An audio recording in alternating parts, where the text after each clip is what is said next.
Turkey, once an empire, now turned into a wild card, driven by ambition, complex alliances, seeking to return to its former glory, and what it means for us, the rest of the world. Coming right up.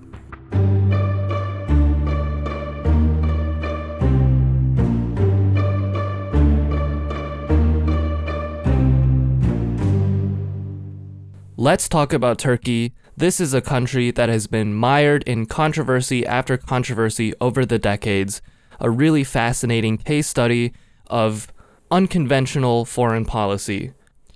To give you a little bit of a perspective on what Turkey has been known for, just recently, over the past week, Turkey was behind the recent coup in Syria, which saw the regime of Bashar al-Assad fall completely.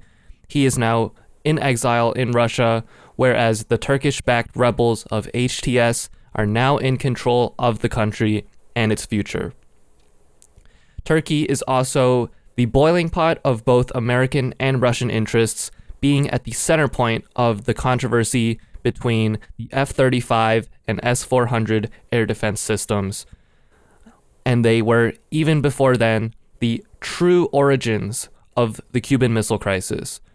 Before Russia stationed its missiles in Cuba, it was America who first stationed nuclear bombs in Turkey right next to the Soviet Union, which prompted such a response. With that being said, let's talk about how Turkey got there. So before Turkey was Turkey, it was actually originally known as the Ottoman Empire. This is a large empire, probably at the time the world's most powerful empire, which spanned a roughly 623-year lifespan, starting from 1299 AD to 1922. Within this time, they were mostly known for taking over the Byzantine Empire, taking over Constantinople, and turning it into Istanbul. There are some reservations among Christians who built up the Roman Empire, who built up the Byzantine Empire, which ultimately resolved by the Ottomans taking over and completely Islamifying Istanbul as well as the empire's lands itself. So already over there we have some controversy, religiously based, and the end of the empire was because of World War I, all the controversies surrounding that, the first worldwide conflict of such a large scale, mostly fought between Western countries, and at the time, the Ottomans did not have the technological prowess to match Europe. They suffered defeat after defeat, ultimately resulting in the collapse of the Ottoman Empire. However, after the fall of the Ottoman Empire, Turkey is back, and they are occupying a very interesting space in the geopolitical scene of today. One of the most obvious alliances that Turkey is a part of is NATO, that being the North Atlantic Treaty Organization. This was founded by the United States and European partners to counter the threat of the Soviet Union. Now, Turkey was a part of this since the 1950s. They were an integral part of the American counter-Soviet strategy.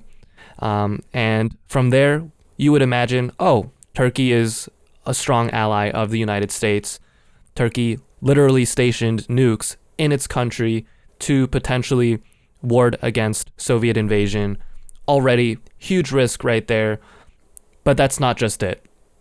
Turkey is not part of the European Union, although they are part of joint task forces and joint alliances with countries similar to the European Union. NATO and the EU obviously being slightly different in their mission, NATO being defense, EU being economic. Despite being part of NATO, Turkey has contentious relationships with many of its members. For one, we could look at France. France and the Kurdish people in Syria, as well as in Turkey, have a strong relationship, but Turkey, however, sees the Kurds as a terrorist group that must be eradicated, and therefore there have been multiple back and forths between Erdogan, the current president of Turkey, as well as President Macron of France, sort of dissing each other in the realm of what is terrorism? Are you harboring terrorists in your country? All sorts of controversies over there. Now, Turkey and Greece also have very strongly hostile relations. Stemming from the islands of Cyprus, they both have territorial claims over the island, and both have different interests. Currently, Cyprus is under Turkish hands, and Greece believes it is their land. However, despite these quarrels with European countries, Turkey's position in the world at this stage is mostly characterized by its relationship with the United States and with Russia. With the United States, Erdogan is somewhat favorable to certain American policies, especially NATO, but that's not always the case. Turkey is a country that has wildly inconsistent foreign policies, and oftentimes they like to use that inconsistency to their advantage. Usually, what they like to do is go back and forth between different countries, weigh different alliances, sort of have diplomatic and economic relations with enemy countries such as the US and Russia, both to a very strong extent, and not really define itself as a major ally of either country, despite being what the other countries would say allies. Obviously, when you're a part of NATO, you're seen as an ally of the United States. But at the same time, Turkey has been offered membership into BRICS, which is nowadays seen as the counter-influence of the European Union and NATO, that being the major resistance countries going against dollar supremacy, going against the economic agenda of the United States and the West. So being entangled between the Americans and the Russians is very difficult, and this ultimately resulted in the F-35 and S-400 controversy, in which the United States offered F-35s to Turkey, but ultimately ended up rescinding that offer because Turkey decided to then bring in S-400 Russian air defense systems into the country. While Turkey is trying to balance its public relations with the US and with Russia, behind closed doors there is a different story. Turkey now has shown a history of being consistently pro-Ukraine throughout the entirety of the Russia-Ukraine war. This comes in for multiple different reasons. We can see various actions that Turkey has made to support Ukraine. The first one being Turkey sending in advanced drones to benefit Ukraine in the beginning of the war.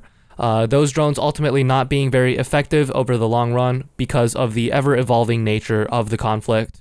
But also, we see that during the war, there was an agreement between Putin and Erdogan that the Azov fighters, Ukrainian fighters who were trapped inside of a movie theater in Mariupol during the beginning of the war, they were allowed to be extradited to Turkey and held there for the remainder of the conflict.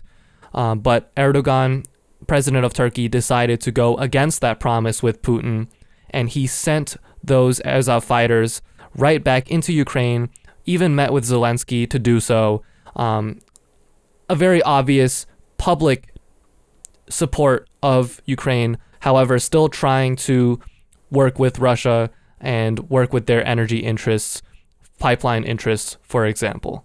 Another way in which Turkey has tried to benefit Ukraine is that they are the only country in the world that has access to the Sea of Marmara and the Bosphorus Strait, and these two locations are key strategic positions because they are the only entrance and exit out of the Black Sea. The Black Sea is where Crimea is. It's where a lot of the Russian Navy fighting Ukraine is stationed in, and Turkey has threatened to block off this exit for the Russian military, and they've also tried to reinforce their position to benefit Ukrainian grain shipments coming out of the Black Sea, going into Europe and the rest of the world.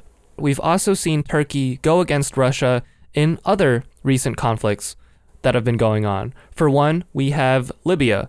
In Libya, Turkey is backing the official UN recognized government, while Russia and other partners are backing the anti-regime forces.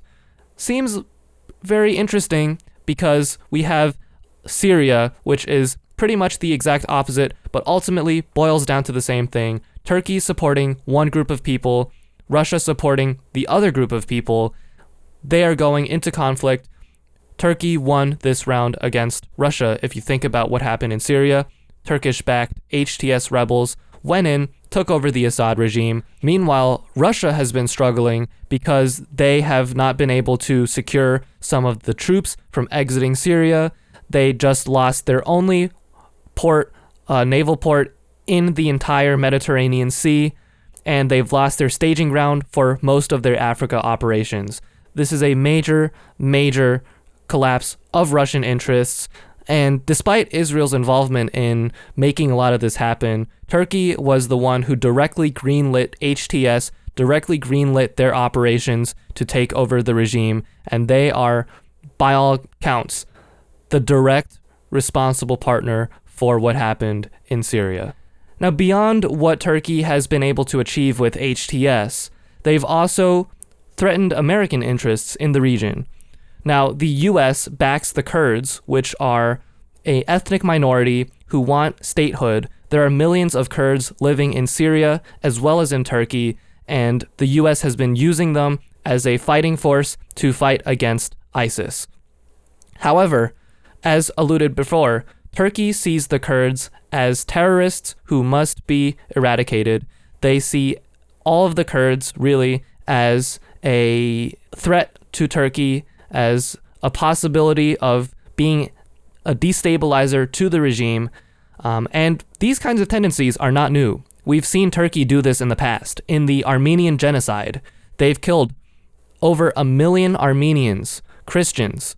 And this was something that they've tried to sweep under the rug. They say, even Erdogan has said last year that, we're the only country that hasn't been involved in genocide. Now, that's obviously untrue because of the Armenian genocide, well documented, and they are seemingly trying to use similar strategies here in Syria to back the HTS and try to wipe out the Kurds, and by extension, America from Syria. At the same time, we've also seen some action in the past couple of months where Turkish drones have bombed Kurdish forces, and even American F-16 at one point has destroyed a Turkish drone which was in the process of bombing SDF troops. So a lot of conflicts as well between Turkey and America, although ultimately they still want to hold diplomatic relations with both the US and Russia. So very, very fascinating case study. What is their true alliance? They don't really have a true alliance with either America or Russia. They are there for their own interests, and they will use one country against another if they have to, and they are doing this to advance their own interests. That interest being empire building. Turkey obviously has a memory of what they were able to accomplish 600 years ago, 700 years ago. They've seen the power that they've had historically through the Ottoman Empire, and they, at this point, want to restore that kind of power to themselves. They have already the largest army size in terms of troop count in NATO, and they are really willing to make a lot of things happen to weasel their way around different alliances with different countries in order to regain their imperial ambitions and get back on track to their empire building.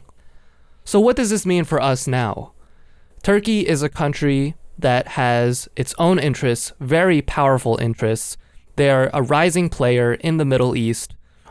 They have arguably the most powerful military in the region, even more powerful than Israel, than Egypt, than Saudi Arabia, than Iran, and they are willing to use that military. We've seen them do this with Syria to exact their interests. They have long-term strategies, long-term plans, things that a lot of us won't understand today, but they all have a purpose.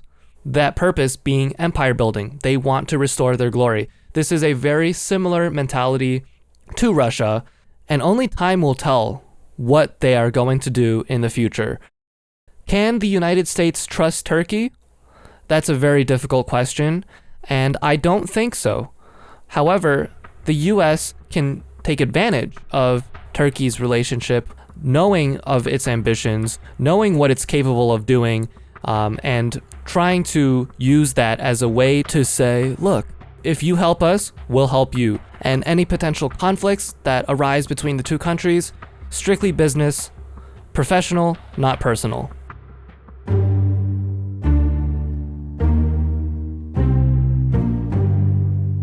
Let's talk about some of the news that's been going on. Recently, we've just had new updates on South Korea. President Yoon, his office has just been raided by the police. He is under criminal investigation for insurrection. His ex-defense minister has just been found trying to off himself in his jail cell with his underwear. All sorts of things, very crazy developments. We also have news coming in from Israel. Over 430 airstrikes have been conducted in Syria. This is a pretty big, significant bump from the 300 reported yesterday, and the United States is potentially interested in removing HTS, aka the Turkish-backed rebels, from its terrorist designation. Coming from Iran, we have news from Ayatollah Khamenei, the supreme leader of Iran, saying that he has quote-unquote evidence of US and Israeli-backed involvement in the fall of the Assad regime, saying that he has no room for doubt in this evidence. He also mentioned a neighboring country of Syria who played a clear role in the matter, but he did not specify Turkey by name. Here in the US, we have updates on Luigi Mangione, which was the man allegedly suspected of murdering UHC CEO Brian Thompson. New information just came out saying that his fingerprints have matched those found at the scene. Very interesting development. Let's see what happens later on in the court case and in the news to come. We also have news that Alex Jones's Infowars will no longer be sold to The Onion. This was filed just now. The judge decided that the sale, the auction of Infowars to The Onion was not done in a way that was consistent with transparency, and therefore they will find other avenues to try to take Alex Jones's assets without going after the sale of Infowars. That's all for today. If you support the show, please feel free to subscribe. Follow me on X at DWatersPodcast. That is at DWatersPodcast. With that being said, thanks for watching. Hope to see you all in the next episode.